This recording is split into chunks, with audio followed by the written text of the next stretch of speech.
Hello once again, and welcome to another edition of the SaskAgToday.com Roundtable. I'm joined by the Chief Agricultural Editor for SaskAgToday.com, Kevin Hirsch, and the Agri-News Director for 620 CKRM Regina, Ryan Young.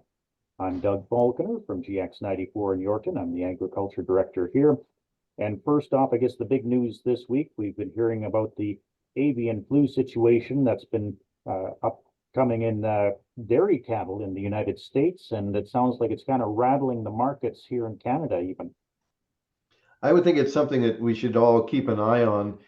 Who would have ever thought that avian flu would become a problem in dairy cattle in multiple states? And then you might say, well, how does dairy ever relate to the beef industry? But of course, there's a lot of dairy that that's their ultimate use for cull cows is into the beef industry. So everything is related. And I think the markets have shown just a little bit of hesitancy in the U.S., wondering how this is all going to unfold. Hopefully it's nothing serious and all blows over and there's not any more shoes to drop when it comes to this. But I think it's something that really will bear watching in the weeks ahead. And of course, Kevin, you informed us about the livestock price insurance program this week, about it might be a great time to get in on that in light of all of this recent news. And there's so many things that can happen between, calves are starting to hit the ground now, depending on the farming operation, and some people calve later than this, but a lot of them market in October and November, December.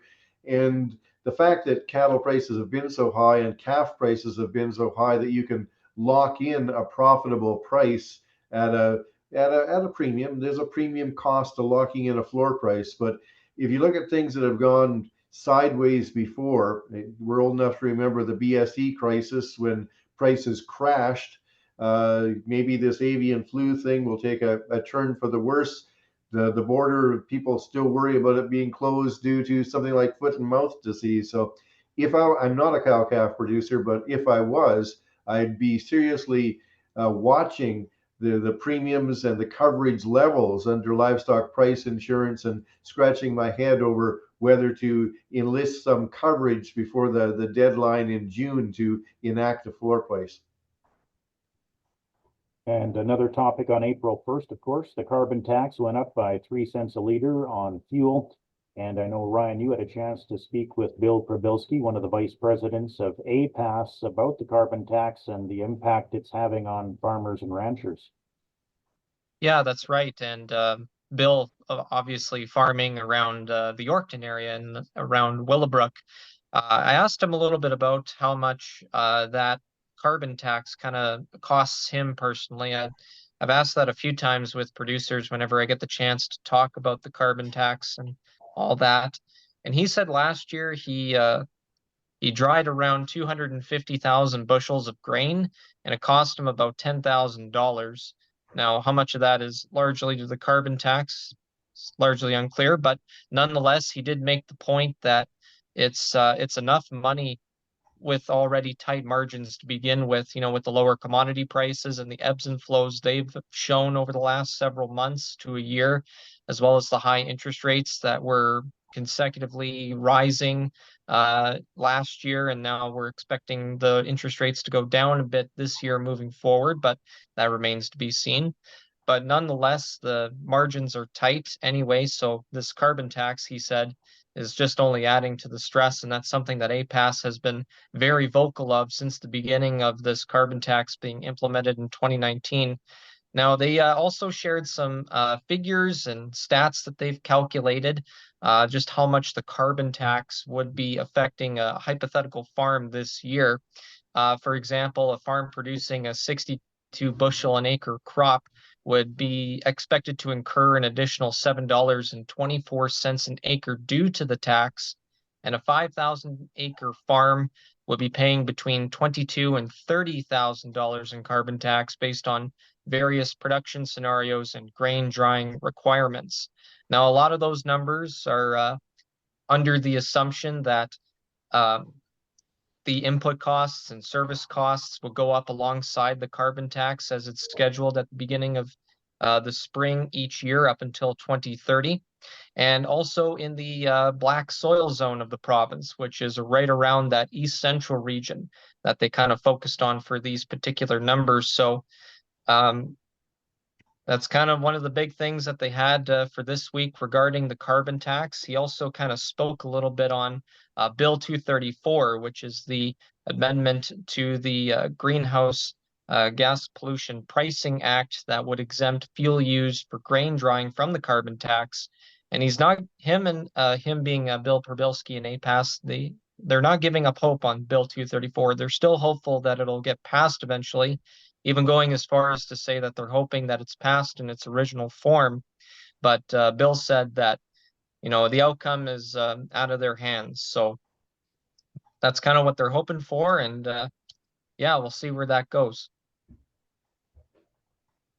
It's I think there's the carbon tax influences producers in a number of ways that most of us don't even notice.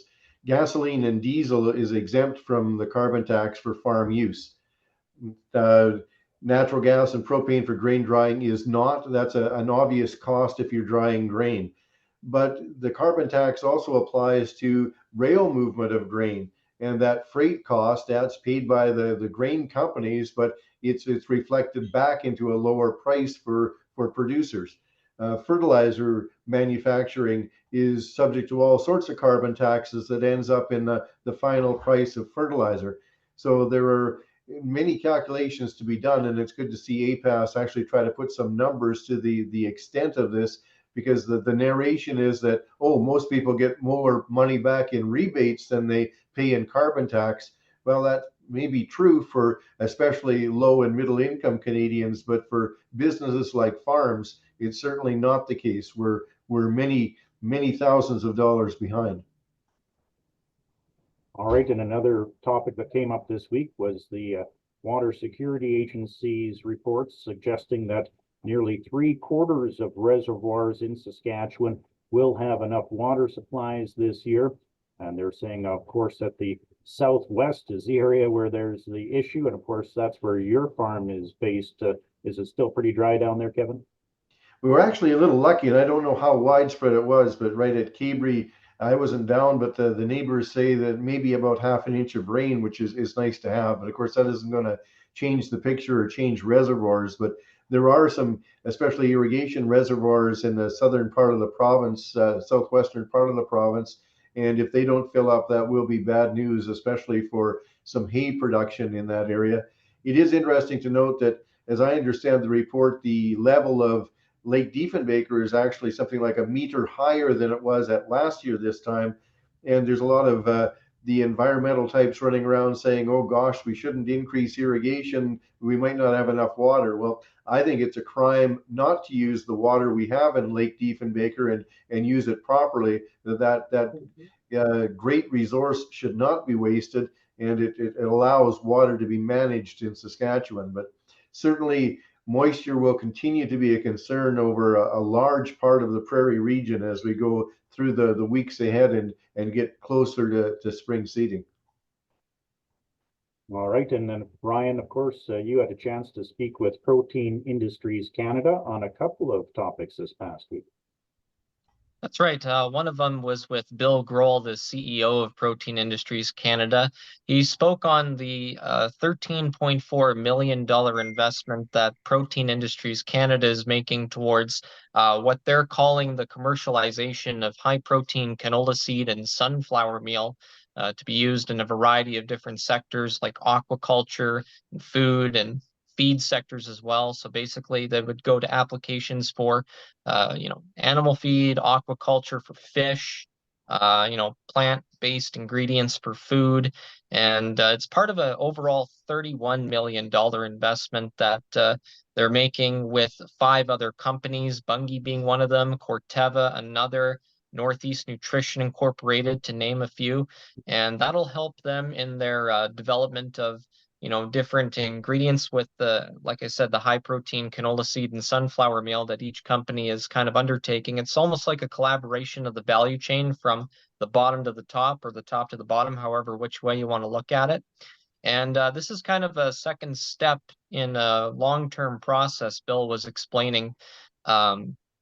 that 4 or 5 years ago that they helped these companies uh, invest towards, just to get the ground running and get the fundamental research and all the foundational things in place before this investment took place, which is step 2 of commercializing the process and all of these ingredients. So he said it's not really a quick thing or a short-term thing that you can just push out right away. This is more of a 10-year outlook, a 10-year commitment towards making the plant-based food sector and that sector in general be valued at around $25 billion by the year 2030. That's kind of Protein Industry Canada's goal of making that industry valuable and marketable.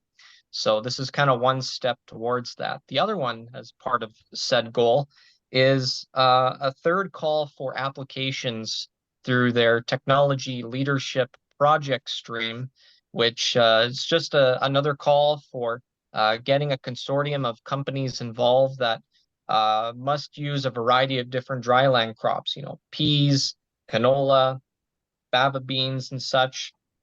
Anyone applying for this funding, which is about $40 million in this third call, part of a bigger $150 million fund that Protein Industries Canada got from the federal government. It's part of the application process. Like I said, you need to incorporate these dry land crops for the different projects that they'll be doing. There's about 6 or 7 weeks left for any expressions of interest to be made. So that's about 6 or 7 weeks, according to Megan Gervais, the Chief Technology Officer in charge of the project stream. And she says it's been really good feedback and really good turnout over the last couple of times. In fact, she said that every time that they close one of these calls for EOIs, she always gets asked, when is the next one starting again? So it's a good indication that, there's a lot of companies interested, a lot of consortiums interested. So, and for farmers, it's another market, another option to, sell their grain and see where their grain is, being utilized and being used. So all in all, it's kind of an interesting endeavor, shall we say. Protein Industries Canada typically likes to see and funds projects that involve numerous players in the value chain. And it's good to see them particularly concentrating on canola meal, because with the increase in crush capacity, especially in Saskatchewan, there's going to be a lot more canola meal available that if it can find a higher value use, that will be good for the entire industry. All right, and was there anything either of you wanted to talk about coming up next week?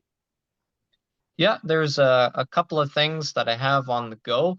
One is an interview with Mitchell Japp with Sask Barley.